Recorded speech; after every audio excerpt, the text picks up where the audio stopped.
ఇక దేశంలో కరువు సైరన్ మోగనుందా? జూలై చివరి నాటికి సూపర్ ఎల్ నినో గండం పొంచి ఉందా అంటే ఉందంటున్నారు పర్యావరణ శాస్త్రవేత్తలు. 1876-78 నాటి మహాకరువు మళ్లీ తాండవించే ప్రమాదం ఉందని హెచ్చరిస్తున్నారు.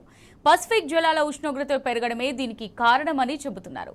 వానాకాలం పంటలపై దుష్ప్రభావం పడే అవకాశం ఉందని, దేశవ్యాప్తంగా ఆహార సంక్షోభము తలెత్తే ప్రమాదం ఉందని తాజాగా హెచ్చరించడం సర్వత్రా ఆందోళన కలిగిస్తోంది.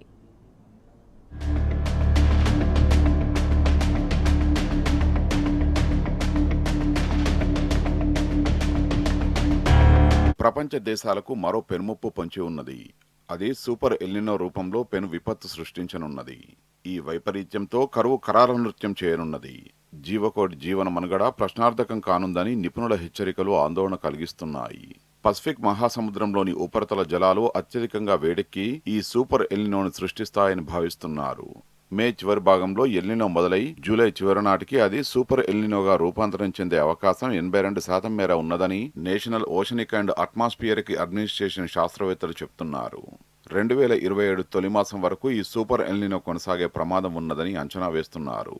ఫలితంగా కొన్ని దేశాల్లో అతివృష్టి, భారత్ వంటి మరికొన్ని దేశాల్లో అనావృష్టి సంభవించవచ్చునని పరిశోధకులు చెప్తున్నారు.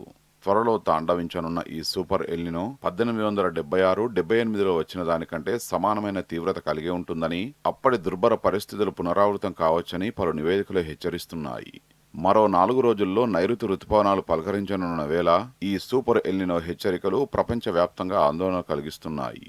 ముఖ్యంగా భారతదేశంలో వర్షపాతం తగ్గుతుందని శాస్త్రవేత్తలు అంచనా వేస్తున్నారు.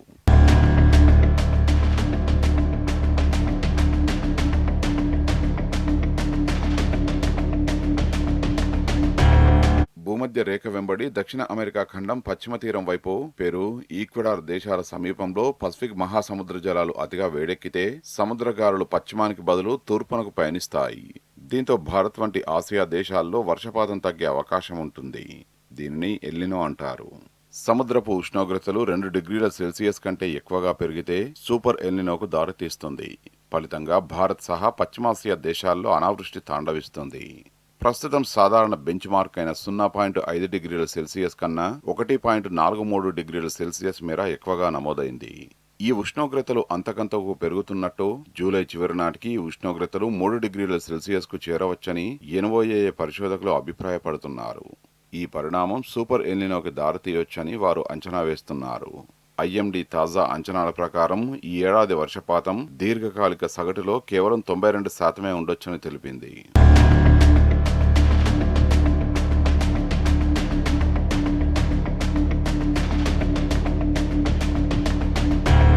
మునుపెన్నడూ చూడని విధంగా ఈ వేసవిలో గరిష్ట ఉష్ణోగ్రతలు నమోదవుతున్నాయి. భూమిపైనే అత్యంత వేడి దేశంగా భారత్ రికార్డులకెక్కింది. ప్రస్తుతం ప్రపంచంలోని అత్యంత వేడి నగరాల జాబితాలో ఉన్న 100 నగరాలు భారత్కు చెందినవే. ఇలాంటి సమయంలో నైరుతి రుతుపవనాలు 5 రోజుల ముందుగానే కేరళను చేరుతాయన్న ఐఎండీ అంచనాలు రైతులకు కాస్త ఊరటనిచ్చాయి. ఖరీఫ్లోనే దేశంలో 65-70% వరకు ధాన్యం దిగుబడి వచ్చే అవకాశం ఉంది.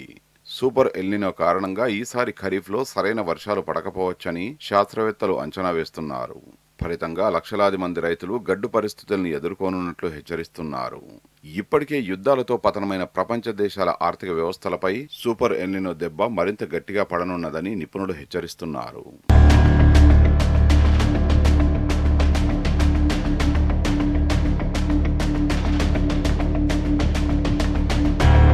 సూపర్ ఎల్నినో కారణంగా పంజాబ్, హర్యానా, రాజస్థాన్, మధ్యప్రదేశ్, కర్ణాటక, మహారాష్ట్రలో తీవ్ర కరువు తలెత్తే ప్రమాదం ఉన్నది.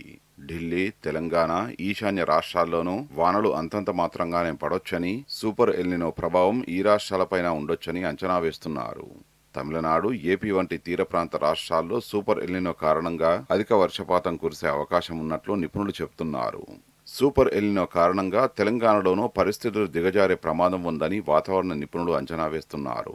మహారాష్ట్ర, కర్ణాటకలో వర్షాభావ పరిస్థితులతో గోదావరి, కృష్ణా నదుల్లో నీటిమట్టం తగ్గొచ్చని నిపుణులు అభిప్రాయపడుతున్నారు. దీంతో నదుల్లో నీటిమట్టం తగ్గి అది మన వ్యవసాయంపై ప్రతికూల ప్రభావం చూపొచ్చని, తాగునీటికి కూడా ఇబ్బందులు ఎదురయ్యే అవకాశం ఉన్నదని నిపుణులు ఆందోళన వ్యక్తం చేస్తున్నారు.